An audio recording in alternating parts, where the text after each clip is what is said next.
Hey guys, so about 2 weeks ago, I was hospitalized. It was due to some complications with my colostomy bag. I actually shouldn't even say complications because it's normal, which I found out later. So that's exactly why I wanted to do this video, is I didn't know that it was normal and I was freaking out.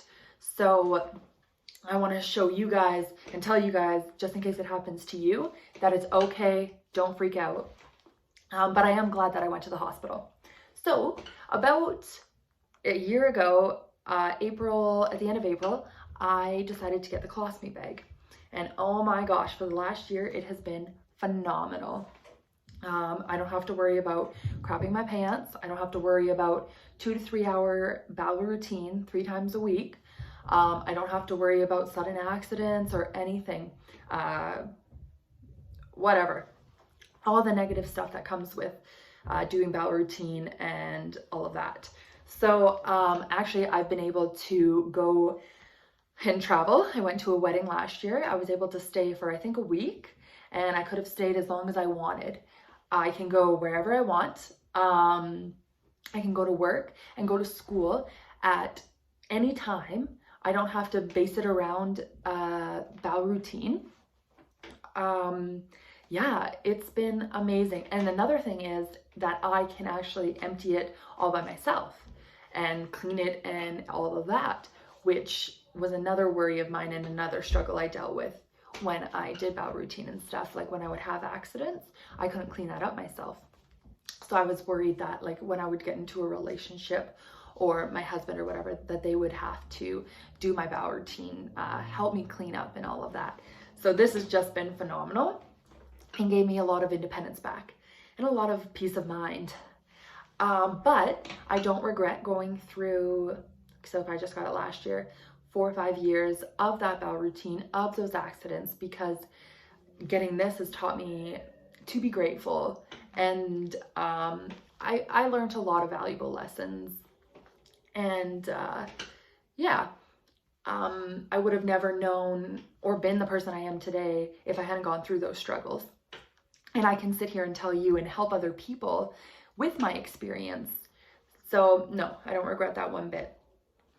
So my problem, which was my first problem with the colostomy bag, it started with at night. I woke up at night and I was going out of here, but then I also had a feeling that I needed to go rectally.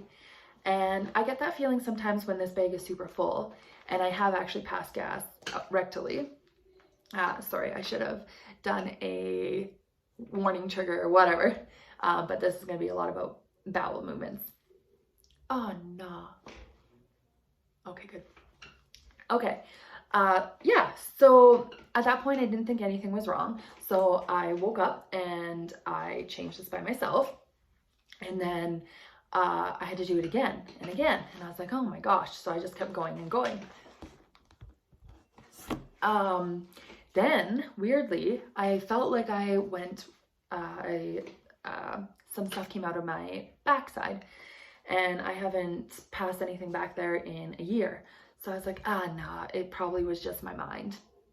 And then I started going through autonomic dysreflexia, which I don't get that bad, but it's like early menopause is kind of how I describe it. I get really hot flashes when it's coming out and all that. So that happened a couple times, and I was like, okay, well, this is weird. And so actually, and that was at 3 a.m. I had that feeling until 8 a.m. or 9 a.m. it was, when I finally called my nurse to come and check on me and stuff. And there was so much that came out of me rectally. And I was like, oh my gosh, something's wrong. So at that point, I wasn't freaking out a whole bunch. I was like, okay, maybe it'll just pass and it'll just be a couple times. So during the day, I got up, and every like 20 minutes this would happen, and I'd have to get back in bed, call my nurse. She would just get home and have to come back.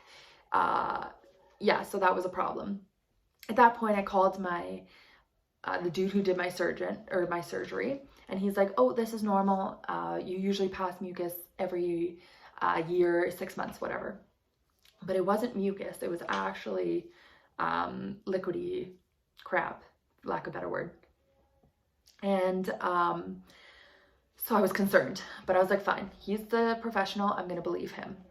So a couple hours went by, same thing. Like I was still going every 20 minutes, and this at this point I was like, there's no point in calling my home care nurse if she's coming back every 5 minutes. So I would do probably about a half an hour, and I was like, okay, can you come change me, blah, blah, blah, because I don't want to sit in this. Because again, I'm prone to UTIs, and that's not going to help. And at that point, my stomach was super, super bloated, and I was in pain, and that just kept happening. So I made the decision to go to the emergency room. And I got there, and I was still going.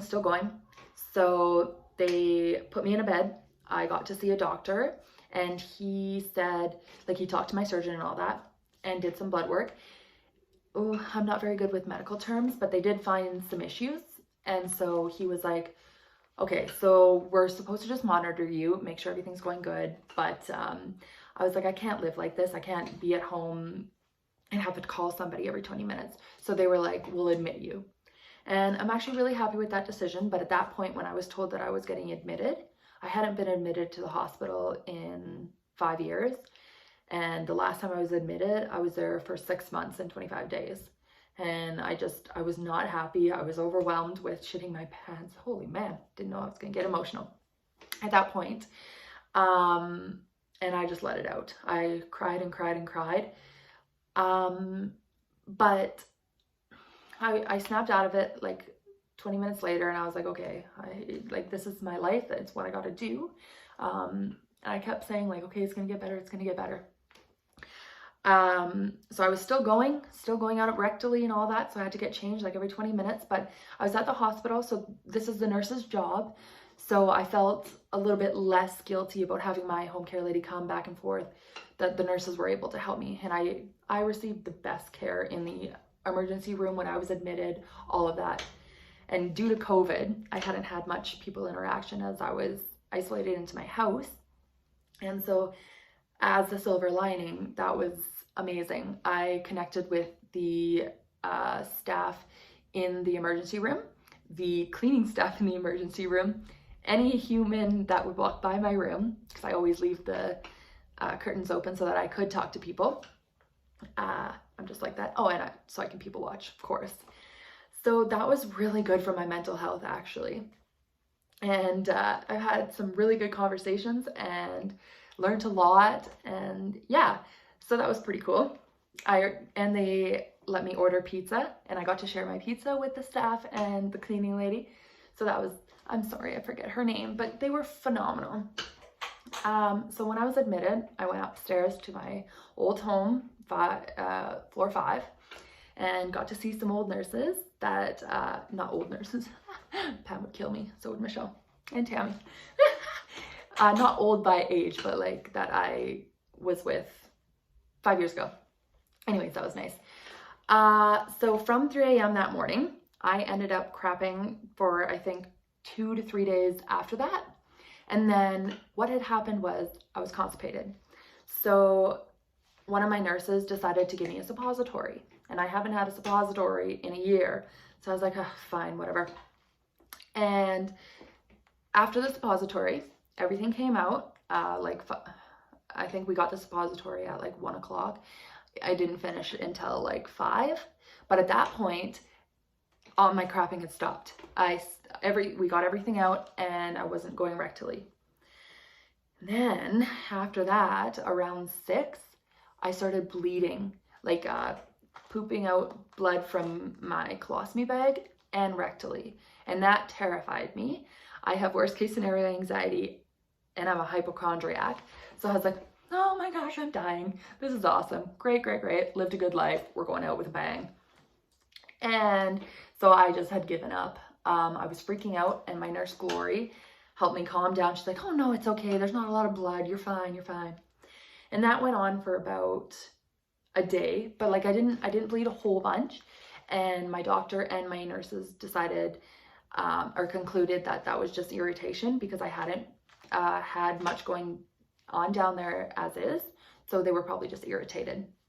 And about a day later, the blood stopped. So they did an x-ray to make sure everything was good so that I could go home. Ha! Nope, this life isn't easy, right? So one more, third time. This is the third one, right? Bad things comes in threes. So, the third thing. So the x-ray came back and I had an ileus. Awesome. What an ileus is your intestines have a motion that they do to get things moving, and it's called peristalsis or something. And an ileus means that it doesn't do that movement. The peristalsis is at a stop, so it kind of blocks things. So with this block, you could get obstruction or whatever.